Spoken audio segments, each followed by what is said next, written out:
Se evitaron las preguntas, ¿verdad? Ya saben. Solo vamos a ver, darle, ahí estamos. Ok.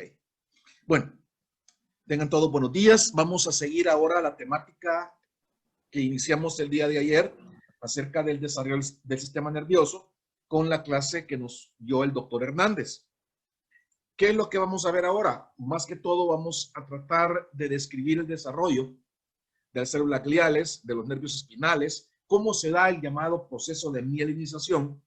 Vamos a hablar acerca del desarrollo de las vesículas cerebrales y también vamos a tratar de explicar un poquito el desarrollo de la glándula hipófisis. Comencemos entonces lo que nos corresponde ver el día de ahora. Recordemos un poquito acerca de cómo venimos llevando todo el desarrollo embrionario. Acordémonos de cuando iniciamos este proceso de organogénesis. Acordémonos que va desde la segunda hasta la octava semana y recordemos la importancia que tiene la tercera semana en cuanto a un fenómeno bien interesante que se da ahí, como es la llamada gastrulación, pero no solamente la gastrulación, sino que también esta gastrulación, que ustedes ya saben qué es, viene acompañado o acompañada de otro fenómeno, el cual es la neurulación. De ahí es nuestro punto de partida. Recordemos que la neurulación es la formación del tubo neural. A partir de la formación de este tubo neural, que recuerden ustedes que proviene de una de las capas del epiblasto, cuál es el ectodermo, es que se desarrolla todo nuestro sistema nervioso. Entonces, el doctor les hablaba ayer acerca de este proceso, les hablaba también acerca de cómo se conformaba la formación principalmente, y en este caso, de la médula espinal, pero hay otras estructuras más que provienen de ahí.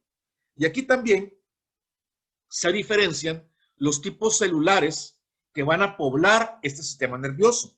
El doctor les hablaba ayer acerca de la célula que es patrón, tanto estructural como funcional del mismo, y que es la neurona. Pero esta no es la única célula que se desarrolla a partir del tubo neural, sino que también de aquí provienen las llamadas neuroglias. Las neuroglias se originan a partir de una célula embrionaria denominada glioblasto. ¿Cuándo es que comienzan a producirse los glioblastos en el neuroepitelio? ¿Cuándo cesa la producción de neuroblastos? Desde el neuroepitelio, estos glioblastos van a migrar ¿hacia dónde? Hacia las capas del manto y marginal que tenía este tubo neural.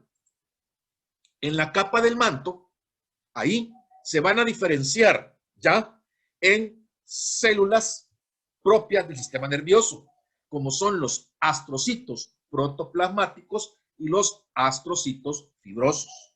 Es importante saber también que los glioblastos se diferencian también en oligodendrocitos. Estos oligodendrocitos, ¿qué función van a tener? Estos oligodendrocitos son los que encontramos ubicados más que todo a nivel de la capa marginal y van a ser los encargados de formar la vaina de mielina en los axones que están ubicados específicamente en esta capa. Aproximadamente en la segunda mitad del desarrollo va a aparecer luego un tercer tipo de células, pero ojo con este tercer tipo de células. Este tercer tipo de células son las llamadas microglias. ¿Y qué función va a tener este tipo celular en particular? Va a tener una función fagocítica, pero fíjense bien lo importante, es que estas microglias no vienen, no se derivan, no se originan, no se desarrollan a partir del neuroepitelio. O sea, estas no vienen de la capa ectodérmica. ¿De dónde vienen estas microglias? Estas vienen del mesodermo, o sea, vienen del mesénquima. Ojo también con lo siguiente. Cuando las células neuroepiteliales dejan de producir neuroblastos y dejan de producir glioblastos, se van a diferenciar. ¿En qué se van a diferenciar? Terminan, por último, formando lo que ustedes ven ahí en la imagen, en las llamadas células ependimarias. Estas células ependimarias, ¿dónde se van a ubicar? Se van a ubicar revistiendo el conducto central de la médula espinal. Así como lo ven ustedes acá, miren, estas son las células ependimarias, donde se ubican, miren, se ubican revistiendo el conducto central de la médula espinal. Es importante que nos acordemos, es importante que refresquemos, es importante que nosotros sepamos de dónde viene cada una de las células de las cuales ya hemos hablado. Aquí, en este esquemita, ustedes pueden ver que a partir del tubo neural, más bien dicho, a partir del neuroepitelio del tubo neural, se derivan los neuroblastos y los glioblastos. Recordemos que al final de la formación de neuroblastos y glioblastos, las células que quedan forman el llamado epéndimo o las llamadas células ependimarias. Y recordemos también que hay un patrón celular especial a nivel del sistema nervioso que no proviene del neuroepitelio. Este proviene del mesénquima. ¿Y quiénes son esas células? Son las células de la microglia. Todas las demás, miren, ¿de dónde vienen? Del neuroepitelio. El neuroepitelio, ¿dónde viene? Del tubo neural. El tubo neural, ¿de dónde viene? Del ectodermo. Es importante también comprender cómo se desarrollan los nervios espinales. Acuérdense ustedes en anatomía humana, qué era lo que salía a partir de la médula espinal y que servía para conectar el sistema nervioso con todos los órganos y sistemas del cuerpo, los nervios espinales. Entonces, aquí tenemos dos tipos de nervios. Las fibras nerviosas motoras y las fibras nerviosas sensitivas. Las fibras nerviosas motoras, ¿de dónde se originan? Se originan de células que vamos a encontrar ubicadas en las placas basales del tubo neural. Estas placas luego se reúnen en haces que al final forman las llamadas raíces nerviosas ventrales. ¿Qué pasa con las sensitivas? Estas vienen de raíces nerviosas dorsales. Estas no se originan dentro de las placas basales, sino que se originan de células que se van a ubicar en los ganglios espinales dorsales, o sea, ganglios o grupos celulares que se van a formar fuera de este tubo neural.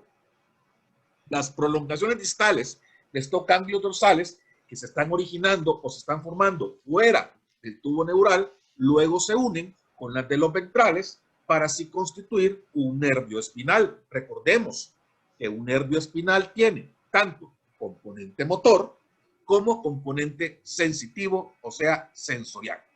Luego, estos nervios se dividen en ramos primarios dorsales y ventrales. ¿Cómo se ve esto? Tal y como ustedes lo pueden observar aquí en esta imagen. Acá tenemos el tubo neural, miren, acá tenemos la placa basal. Aquí, dentro del tubo neural, se va a formar, ¿el qué? Se va a formar la parte motora.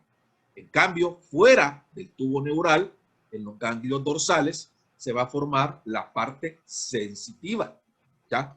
Aquí tenemos a los axones motores y por acá tenemos a los axones sensitivos. Luego, a medida que esto va creciendo, miren, la parte sensitiva se va a juntar con la parte motora, o sea, la raíz sensitiva se junta con la raíz motora para formar, ¿qué? Para formar el tronco de un nervio espinal. Pero también ustedes pueden ver cómo esta raíz sensitiva se va a conectar luego también con el tubo neural, o sea, con la médula espinal. Habiendo visto ya el desarrollo de las células gliales del sistema nervioso, habiendo visto ya cómo se forma un nervio espinal, es importante también comprender cómo se da otro fenómeno más, Este fenómeno es el proceso de mielinización. En este proceso de mielinización participan dos tipos celulares característicos, las llamadas células de Schwann y los oligodendrocitos. Las células de Schwann, estas van a tener a su cargo la mielinización de los nervios periféricos. ¿Cuáles van a ser esos nervios periféricos? Ya, o sea, ¿cuál va a ser esa porción? La parte que se está formando fuera del tubo neural. Estas células de Schwann, ¿cómo se disponen? Se disponen alrededor de los axones a los cuales rodean. Luego tenemos a los oligodendrocitos. Acordémonos de dónde venían los oligodendrocitos. Estos forman la vaina de mielina. ¿De quién? De los axones, de las neuronas, pero que se ubican dentro del sistema nervioso central. Para que nos quede claro entonces, las células de Schwann van a mielinizar axones que se encuentran fuera del sistema nervioso central y los oligodendrocitos van a mielinizar axones que se encuentran dentro del sistema nervioso central. ¿Cómo lo hacen? De la siguiente manera, que ustedes pueden observar ahí en estos dibujitos. De hecho, la formación de la mielina, tanto en el sistema nervioso central como en el sistema nervioso periférico, fisiológicamente es muy similar, ya funcionalmente es diferente. Vamos a ver cuando lleguen a la histología del sistema nervioso, vamos a ver con un poquito de más detalle cómo se da todo este mecanismo. Como ya vieron en la clase de ayer y se enfocaron principalmente en el desarrollo del tubo neural y por ende en el desarrollo de la médula espinal, vamos a ver ahora qué sucede a nivel craneal. ¿Qué pasa con la formación o el desarrollo de este tubo neural a nivel cefálico? Tenemos un embrión que se mira tal y como ustedes pueden observar en esta imagen. Ya tenemos una región cefálica y tenemos pues una región caudal. El embrión se mira tal y como están viendo acá. En el extremo cefálico de este embrión, ¿qué está sucediendo? Aquí el tubo neural se va a comenzar a expandir. Y al expandirse, se va a diferenciar en 3 vesículas encefálicas primarias. Que desde la más caudal, ¿ya?, a la más cefálica, van a ser más o menos a este nivel el romboencéfalo. Luego tenemos al mesencéfalo y luego tenemos al prosencéfalo, o como en algunos libros les dicen, cerebro posterior, cerebro medio y cerebro anterior. Posteriormente, estas 3 vesículas, de las cuales les acabo de hablar, se subdividen y se transforman en 5. ¿Por qué? Porque el prosencéfalo y el romboencéfalo, esas son las que se van a diferenciar. El mesencéfalo queda siempre lo mismo, o sea, igual. Aquí tenemos otra imagen para que ustedes puedan ver cómo se da ese desarrollo a nivel cefálico de las vesículas. En este momento ya podemos estar hablando de unas vesículas cerebrales.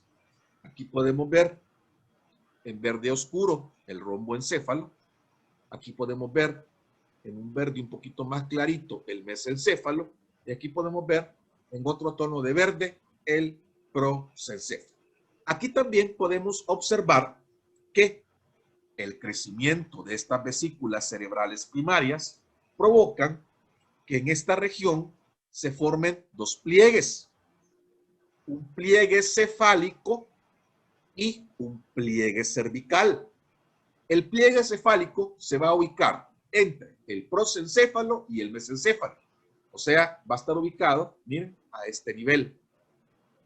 Y el pliegue cervical se va a dar entre el romboencéfalo y la médula. O sea, va a estar ubicado a este nivel. Estos 2 pliegues son los que forman como fronteras.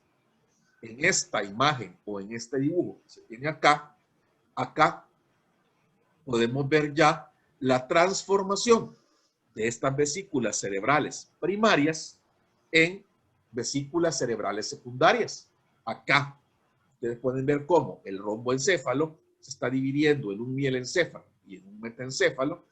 El mesencéfalo, como les comentaba yo, queda igual, y el prosencéfalo ya se está dividiendo en un diencéfalo y en un telencéfalo. ¿Cómo se da esto? Bueno, ¿qué pasa con el romboencéfalo? Como vimos en la imagen anterior, el romboencéfalo se iba a dividir en dos vesículas secundarias. El mielencéfalo, que es la más caudal, y en el metencéfalo.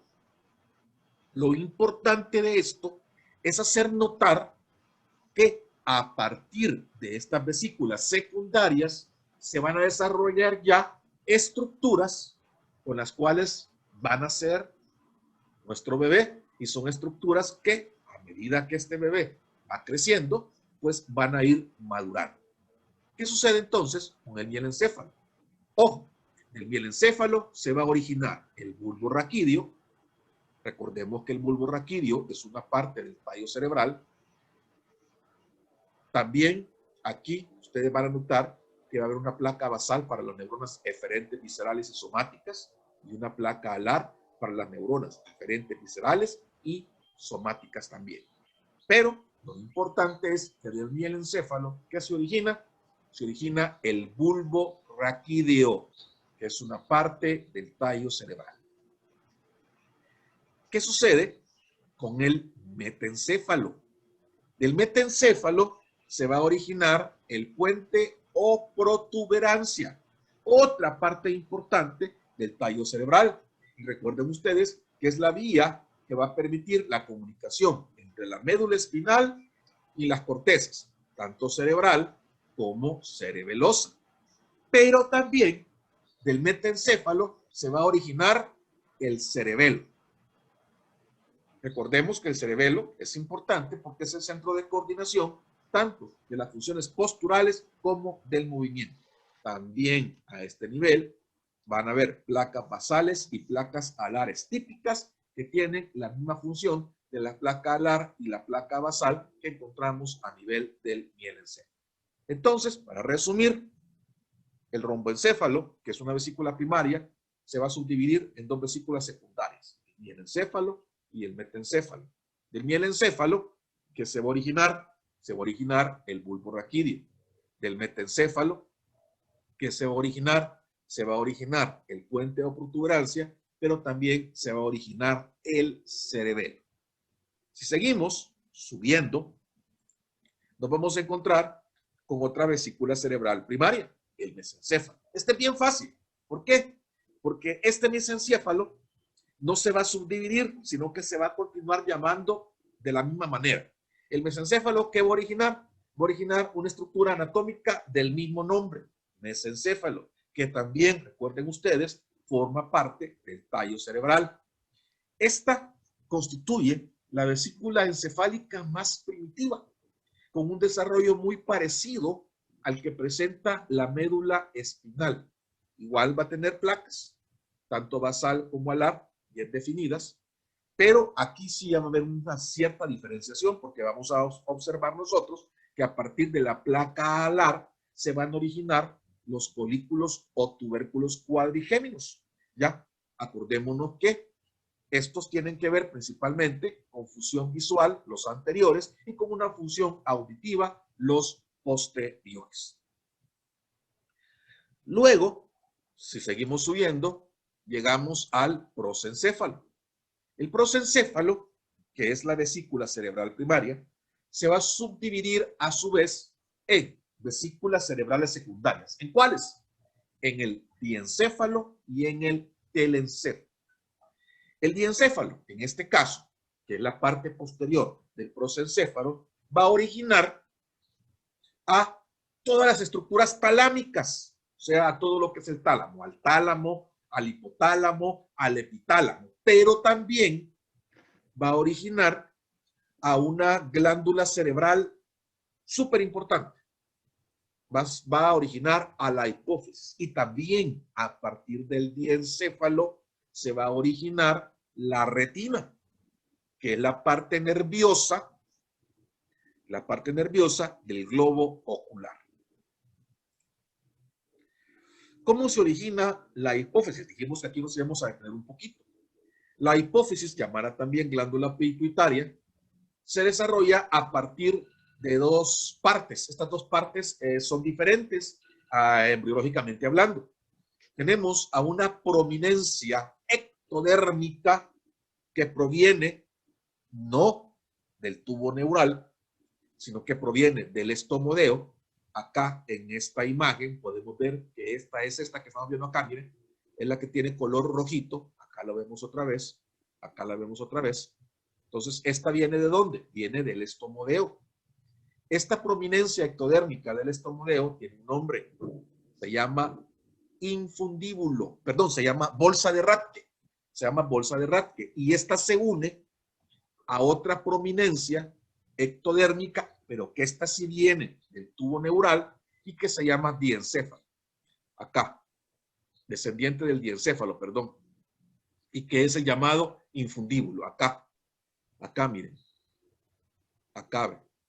Acá, esta azulita, esta sí viene del tubo neural, esta sí viene de las vesículas cerebrales, en este caso de la secundaria, viene del diencéfalo, ¿verdad? Y se denomina infundíbulo. Entonces, esta se une, la bolsa de Rathke, se une con el infundíbulo y nos va a formar a la hipófisis o glándula pituitaria. Pero fíjense que así como vienen de diferentes partes embriológicamente hablando, así también funcionalmente hablando van a tener diferencias.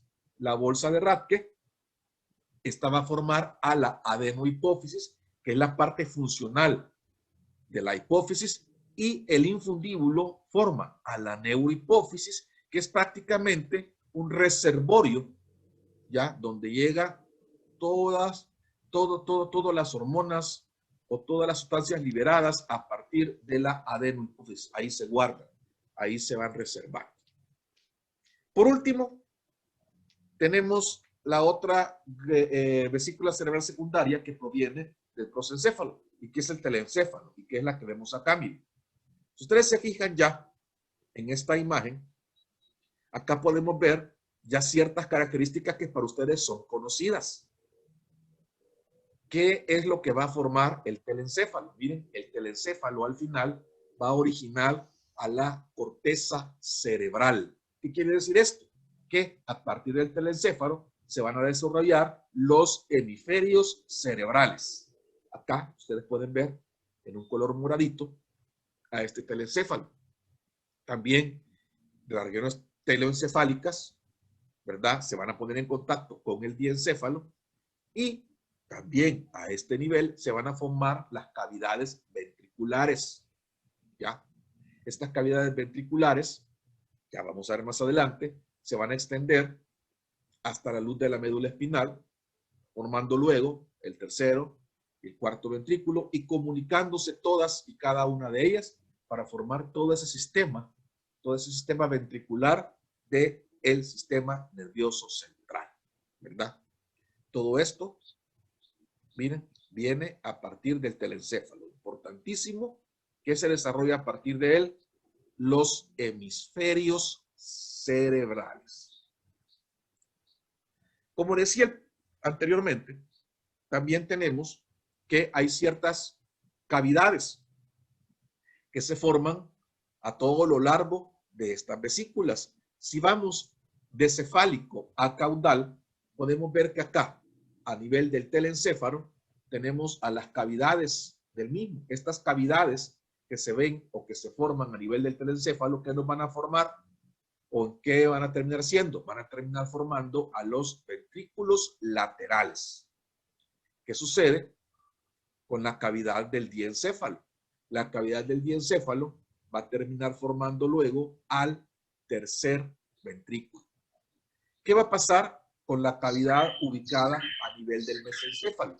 La cavidad ubicada a nivel del mesencéfalo nos va a terminar formando luego al acueducto cerebral. Luego tenemos a la cavidad que se encuentra ubicada a nivel del metencéfalo y del mielencéfalo. Esta cavidad que se encuentra ubicada a nivel del metencéfalo y del mielencéfalo nos va a formar al final al cuarto ventrículo, como ustedes pueden observar acá, y la última que nos queda es la cavidad que se encuentra ubicada a nivel del tubo neural. Como sabemos, el tubo neural nos va a formar en la médula espinal, y esta última cavidad es el llamado canal central de la médula espinal, ¿verdad? Entonces, ustedes pueden observar que de las vesículas cerebrales no solamente se forman estructuras orgánicas, sino que también se forman cavidades o espacios. Para comprender mejor todo esto que les he venido explicando, es bueno hacer mapas conceptuales o mapas sinápticos, tal y como el que yo les estoy presentando a continuación. ¿Por qué es importante esto? Porque solo de esa manera ustedes van a poder entender o van a poder comprender todo el desarrollo que ha llevado un sistema o un órgano en particular. En este caso nos atañe el desarrollo embrionario del sistema nervioso central. Y miren, ustedes aquí pueden hacer este mapa sináptico. ¿De dónde viene todo? Viene de un engrosamiento del ectodermo que nos va a formar pliegues, que nos van a formar plegamientos y que nos van a formar al tubo neural. De este tubo neural que viene todo lo que hemos estado viendo hasta ahorita. Miren, acá tenemos las vesículas cerebrales primarias, acá tenemos las vesículas cerebrales secundarias, y aquí podemos ver qué se forma de cada una de ellas, de las paredes de cada una de ellas que se forman y de las cavidades de cada una de ellas que se forman. Pero, para una mejor comprensión de todo lo que hemos visto, pues hagamos un resumen. Vamos a ver este resumen que nos va a englobar tanto la parte del sistema nervioso central que vimos ayer con el doctor Hernández, como la parte del sistema nervioso que estoy tocando yo en estos momentos. Así que prestemos atención. El sistema nervioso central aparece al inicio de la tercera semana como una placa de ectodermo engrosado en forma de zapatilla que recibe el nombre de placa neural. Esta se sitúa en la región medio dorsal delante del ganglio primitivo. Sus bordes laterales pronto se elevan para constituir los pliegues neurales. Al proseguir el desarrollo, los pliegues siguen elevándose, se acercan entre sí y finalmente se fusionan originando el tubo neural. La fusión comienza en la región cervical y luego avanza en dirección cefálica y caudal. Una vez iniciada la fusión, los extremos abiertos del tubo neural forman los neuroporos craneal y caudal, que se comunican con la cavidad amniótica supradyacente. El cierre del neuroporo craneal se efectúa en dirección craneal desde el sitio del cierre inicial en la región cervical y desde un sitio en el prosencéfalo que aparece más tarde. El segundo sitio avanza en dirección craneal para cerrar la región más rostral del tubo neural y dirección caudal para juntarse con el cierre que avanza del sitio cervical. El cierre definitivo del neuroporo craneal se realiza en la fase de 18 a 20 somitas aproximadamente en el día 25, y el cierre del neuroporo caudal se efectúa 3 días después. El extremo cefálico del tubo neural muestra 3 dilataciones, llamadas vesículas cerebrales primarias. Una es el prosencéfalo o cerebro anterior, otra es el mesencéfalo o cerebro medio, y la tercera es el rombencéfalo o cerebro posterior. Al mismo tiempo, el rombencéfalo produce dos pliegues: el pliegue cervical en la unión del rombencéfalo con la médula espinal y el pliegue cefálico en la región del cerebro medio. Hacia la quinta semana del desarrollo, las vesículas cerebrales primarias ya se diferencian en 5 vesículas secundarias. El prosencéfalo da origen al telencéfalo y el diencéfalo, el mesencéfalo permanece y el rombencéfalo produce el metencéfalo y el mielencéfalo.